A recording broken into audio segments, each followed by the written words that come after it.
Hi everyone, my name's Ercy and welcome back to my channel. Throughout the month of January, one of the books that I read that has quickly become one of my favorites is Braiding Sweetgrass, Indigenous Wisdom, Scientific Knowledge, and the Teaching of Plants by Robin Wall Kimmerer. Now, I loved it. I gave it 5 stars. I learned so many things. I laughed. I cried. I was very much impressed by this beautiful book, and I just think it's phenomenal. But what I want to do for this video is simply talk about some of the major takeaways that I took away from this book in the hopes that it inspires you to pick this up as well. This is a nonfiction book and I just had so many things to say about this book, but I picked a few things to talk about. If that is something that interests you, then I hope you stick around.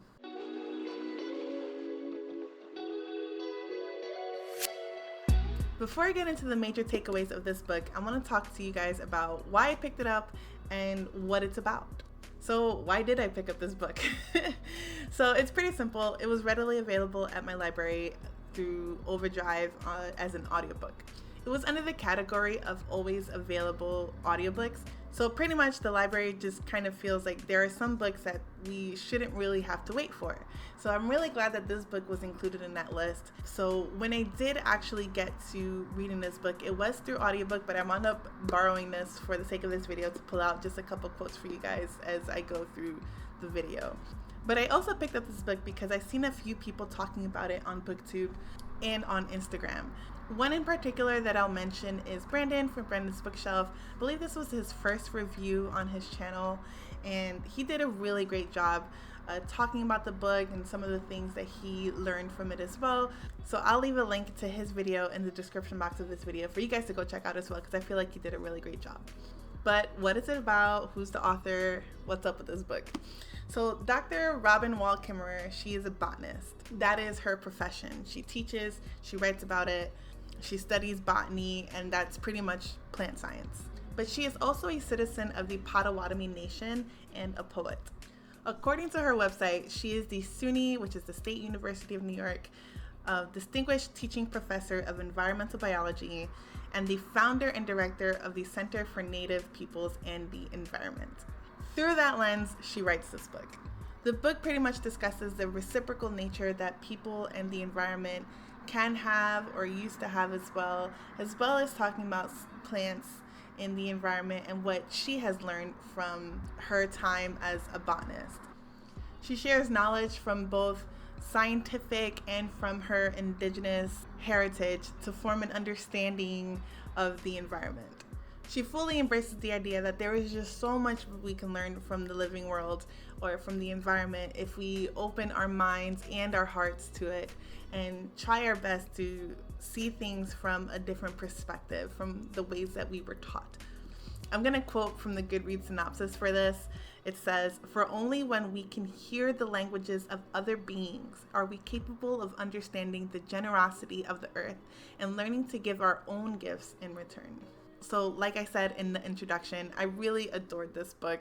There is just so much to discuss from this book. As I was trying to outline this video, there was just a list of topics that I wanted to hit, but I just took a couple just to kind of talk to you guys because I just feel like there's just so much to talk about with this book.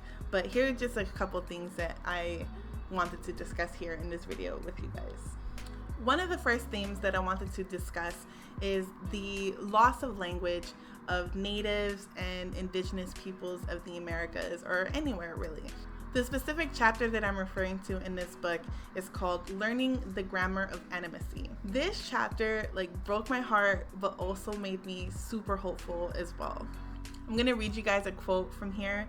It says, "Had history been different, I would likely speak Bodewadminwin, or Potawatomi, an Anishinaabe language. But like many of the 350 indigenous languages of the Americas, Potawatomi is threatened, and I speak the language you read. The powers of assimilation did their work, as my chance of hearing that language, and yours too, was washed from the mouths of Indian children in government boarding schools, where speaking your native tongue was forbidden." The author wound up taking a language class at a yearly tribal meeting, And she continues on and says, "There was a great deal of excitement about the class because for the first time, every single fluent speaker in our tribe would be there as a teacher. When the speakers were called forward to the circle of folding chairs, they moved slowly, with canes, walkers, and wheelchairs, only a few entirely under their own power. I counted them as they filled the chairs. 9 fluent speakers in the whole world. Our language, millennia in the making, sits in those 9 chairs. The words that praise creation, told the old stories, lulled my ancestors to sleep, rest today in the tongues of 9 very mortal men and women." So after reading that specific section, I had to just take a break because I became very emotional and just frustrated over things obviously out of my control in terms of the historical treatment of indigenous and native populations of people. And it's just so tragic to me that a whole language is just reduced close to extinction.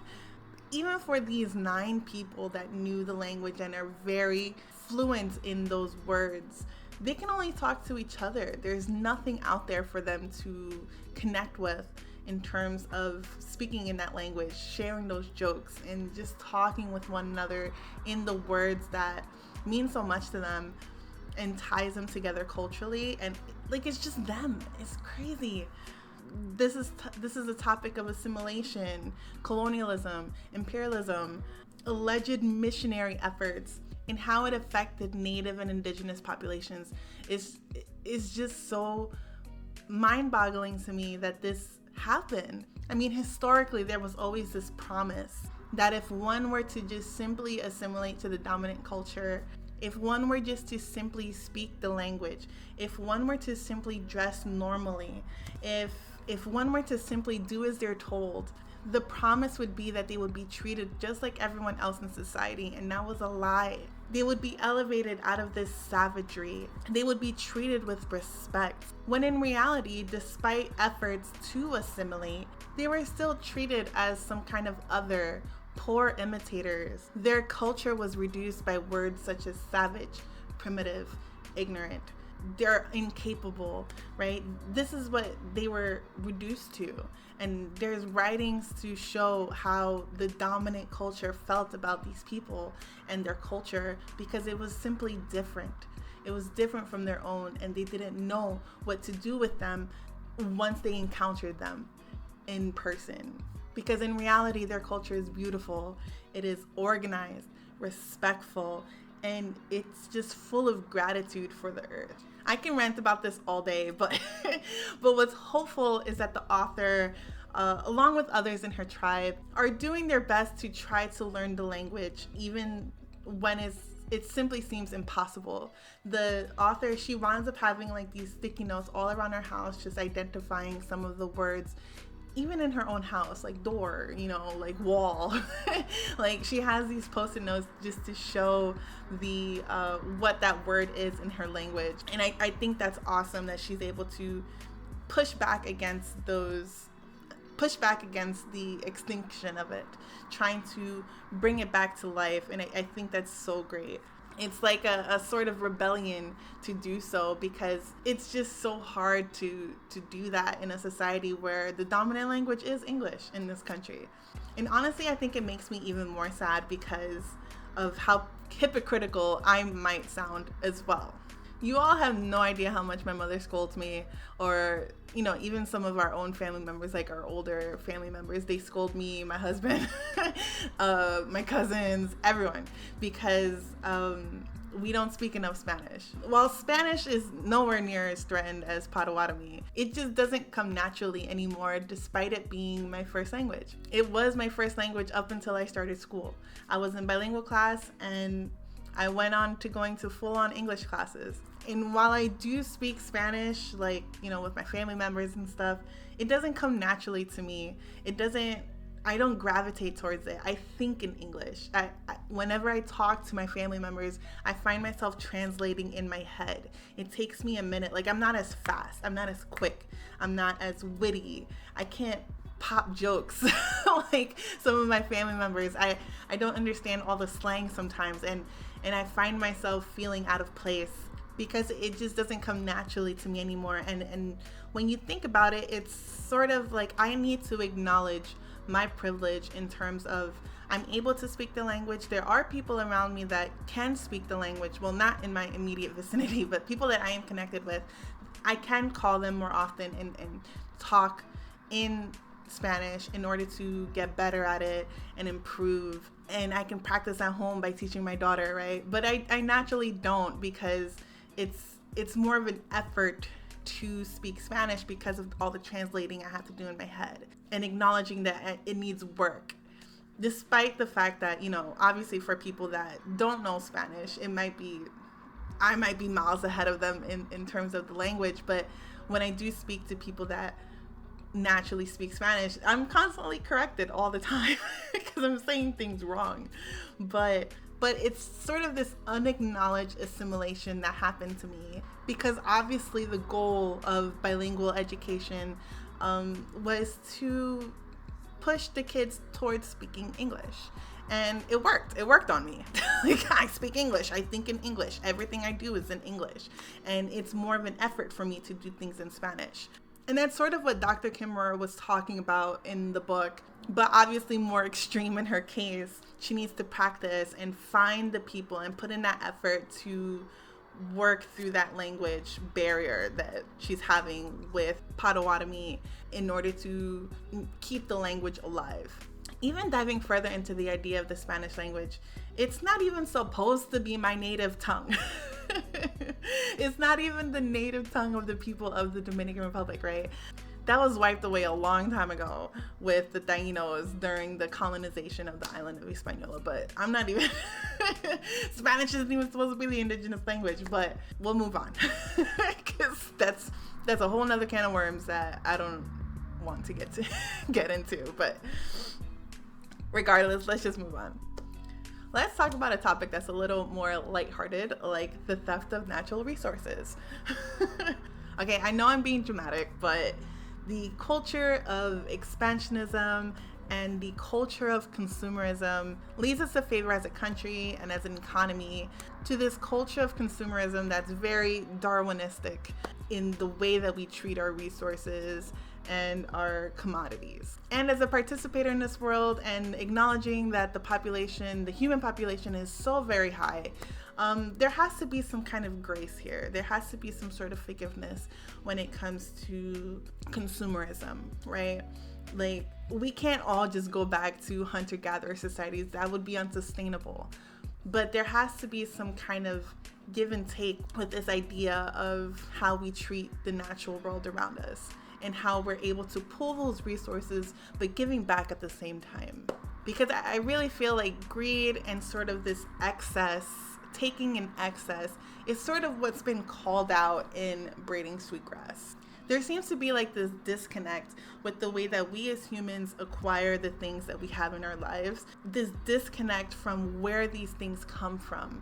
And I really took that to heart after reading this book.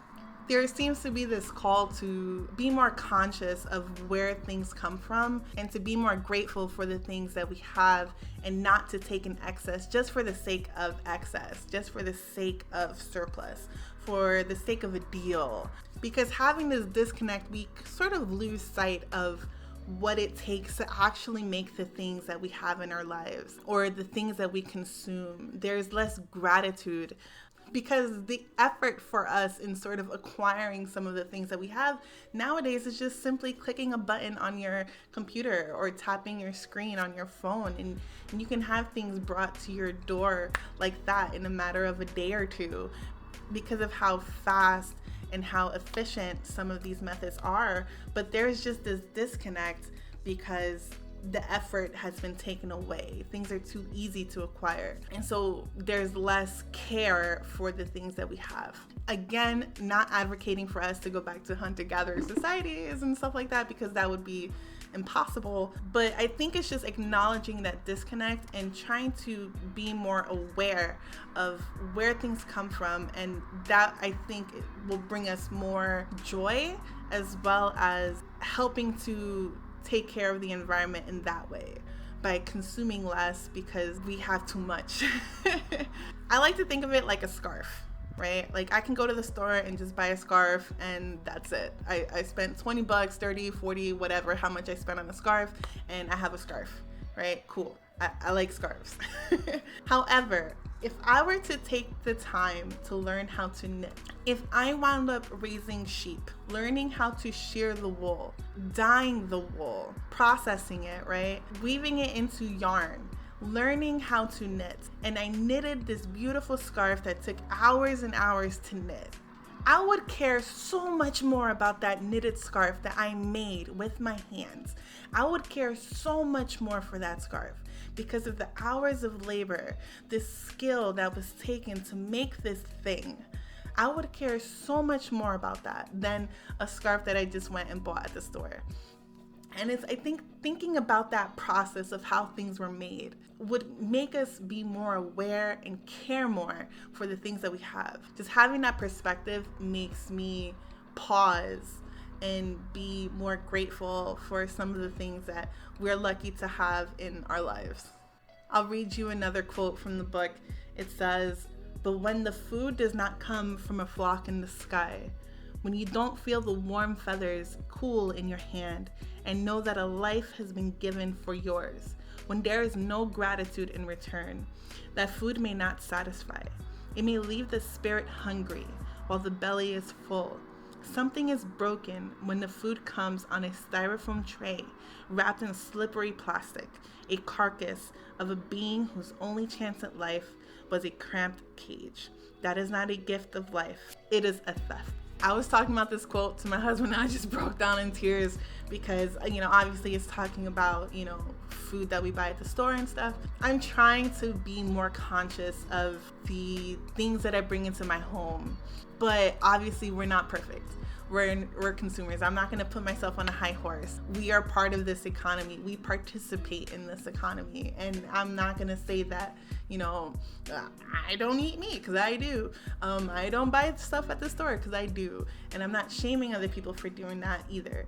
But I think it's about trying to find a way to practice gratitude and not take an excess for the sake of excess, for the sake of a deal, just because we can. And I want to try to do better at that. And that is something major that I feel like I took from this book.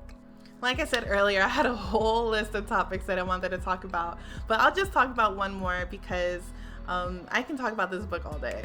The salamanders, the maple, the people of the corn, the tadpoles in the muddy pond. There's just so much here in this book. This book is so rich.